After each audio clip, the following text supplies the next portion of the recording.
Il-perjodu tal-Milied kien wieħed pożittiv għal ħafna mill-ħwienet li ħadu sehem fi stħarriġ tal-GRTU, tantu hekk li aktar minn 60% tal-ħwienet qalu li l-andament tal-bejgħ din is-sena kien wieħed tajjeb. Meta mqabbel mas-sena ta' qabel il-biċċa l-kbira tal-bejjija tal-ħwienet qalu li jew kellhom aktar bejgħ mis-sena li għaddiet jew li kellhom ferm aktar inkella żammew l-istess livelli tas-sena li għaddiet. Jidher li jum ir-Repubblika u jumejn qabel il-Milied kienu l-aktar ġranet li fihom kien irreġistrat bejgħ. Kienu aktar minn nofs il-ħwienet li jestendew il-ħinijiet tal-ftuħ tagħhom. Skont l-istess stħarriġ tal-GRTU tnaqqis fil-prezzijiet kienet ir-raġuni ewlenija għall-impatt pożittiv fil-bejgħ. Barra minn hekk ir-rohs fit-tariffi tal-enerġija f'Marzu li ġej ukoll jidher li ħalla impatt pożittiv fil-bejgħ.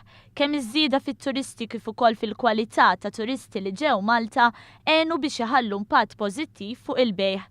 Fost dawk li ħadu sehem fl-istħarriġ kien hemm min ilmenta mill-fatt li matul dawn iż-żminijiet kien hemm min għażel li jagħmel ix-xiri tiegħu online.